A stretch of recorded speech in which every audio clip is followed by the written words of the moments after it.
Madam ನಾನು ಸಾಕಷ್ಟು ನಿಮ್ಮ ಫ್ರೆಂಡ್ಸ್ನ ನಾನು ಮಾತಾಡಿಸ್ತಾ ಇದ್ದೆ. ಆ ಸಂದರ್ಭದಲ್ಲಿ ಹೇಳ್ತಿದ್ರು ಅಂದರೆ ಅಪರ್ಣ ಅವ್ರ ಜೊತೆ ಕೆಲಸ ಮಾಡೋದು ಒಂದು ಪಾಸಿಟಿವ್ ಎನರ್ಜಿ, ಜೊತೆಗೆ ಹೊಸಬ್ರು ಯಾರೇ ಬಂದರೂ ಕೂಡ ಅವ್ರ ಅಂಡರಲ್ಲಿ ಒಂದ್ಸರಿ ತರಬೇತಿ ಹೋಗ್ಬೇಕು, ಅವರ ಒಂದು ನಿರೂಪಣೆ ಶೈಲಿಯನ್ನ ಕಲಿಬೇಕು ಅನ್ನೋ ಒಂದು ಹಂಬಲ ವ್ಯಕ್ತಪಡಿಸಿದ್ರೆ ಅವರು ಕೂಡ ಅಷ್ಟೇ ಪಾಸಿಟಿವ್ ಅವ್ರಿಗೆ ಹೇಳ್ಕೊಡ್ತಿದ್ರು ಅಂತ. ಅಂದರೆ ನೀವು ಹೇಳ್ತಿದ್ದೀವಿ, ನಾನು ಕೂಡ ಅವರ ಅಂಡರಲ್ಲಿ ಟ್ರೈನಿಂಗ್ ತಗೊಂಡು ಕೆಲಸ ಮಾಡ್ತಾ ಇದ್ದೇನೆ. ಹೀಗಿತ್ತು ಆ ಟೈಮಲ್ಲಿ ಅವರ ನಿರೂಪಣೆ ಶೈಲಿ ಆಗಿರ್ಬೋದು, ಅಥವಾ ನಿಮ್ಗೆ ಹೇಳ್ಕೊಡ್ತಾ ಇದ್ದಿದೆ ಏನಾದರೂ ಆ ನೆನಪುಗಳನ್ನ? ನಿರೂಪಣಾ ಶೈಲಿ ಅಂತೂ ಅದ್ಭುತ. ಅದು ಭಾಳಷ್ಟು ಬಾರಿ ಅವರನ್ನು ಅವಲಂಬನೆ ಮಾಡಿದ್ದೀವಿ ಕೂಡ, ಆದರೆ ಸಾಧ್ಯ ಆಗಲ್ಲ. ಯಾಕಂದರೆ ಅವ್ರದ್ದೇ ಒಂದು ರೀತಿಯ ಒಂದು ಡಿಫ್ರೆಂಟ್ ಸ್ಟೈಲ್ ಅಂತಾರಲ್ವ, ಆ ಯೂನಿಕ್ ಸ್ಟೈಲು. ನಿಧಾನವಾಗಿ ಆ ಪದಗಳ ಬಳಕೆ ಇರ್ಬೋದು. ಒಂದು ಅಕ್ಷರಮಾಲೆ ಅಂತ ಕಾರ್ಯಕ್ರಮ ನಡೆಸ್ಕೊಡ್ತಾಯಿದ್ರು. ಮಂಗಳವಾರ ಬೆಳಿಗ್ಗೆ 7 ಗಂಟೆಗೆ ಬರ್ತಾಯಿತ್ತು.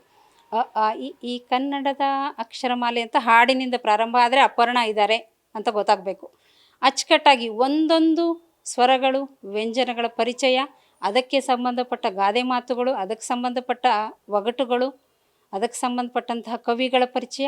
ಅಂದರೆ ಆ ಕಾರ್ಯಕ್ರಮವನ್ನು ಕೇಳ್ತಾ ಇದ್ದರೆ ಅದರ ಜೊತೆಗೆ ಅದೇ ಅಕ್ಷರದ ಹಾಡುಗಳು ಬರ್ತಾಯಿತ್ತು. ಅದರಿಂದ ತುಂಬ ಇಂಟ್ರೆಸ್ಟಿಂಗು. ಎಲ್ಲರೂ ಹೇಗೆ ಕಾಯ್ತಾರೋ ಹಾಗೆ ನಾನು ಕಾಯ್ತಾ ಇದ್ದೆ. ಆ ಕಾರ್ಯಕ್ರಮ ಕೇಳಬೇಕು, ಇವತ್ತೇನು ಹೇಳ್ತಾರೆ, ಇವತ್ತೇನಿರುತ್ತೆ ಅಂತ.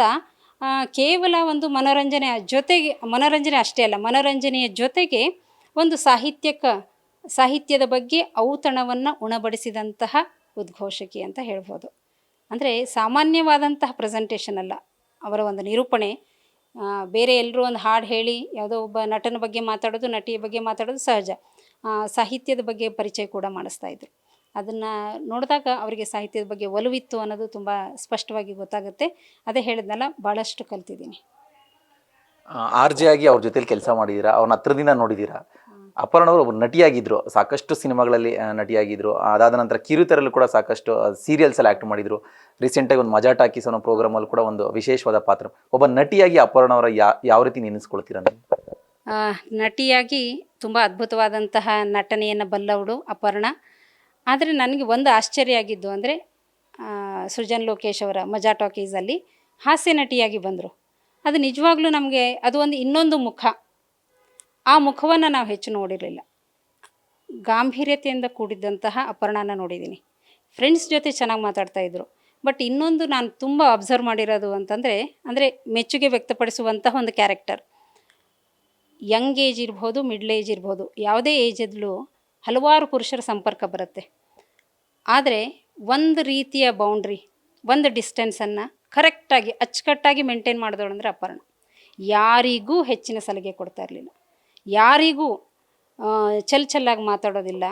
ಯಾವಾಗಲೂ ಅಷ್ಟೇ ಅದೇ ಡಿಗ್ನಿಫೈಡ್, ಅದೇ ಒಂದು ಅಂತರ ಕಾಪಾಡ್ಕೊಳ್ಳೋದು. ಅದು ಆ ಒಂದು ಮಟ್ಟವನ್ನು ನಾನು ಯಾವಾಗಲೂ ಅದನ್ನು ಗಮನಿಸಿದ್ದೀನಿ.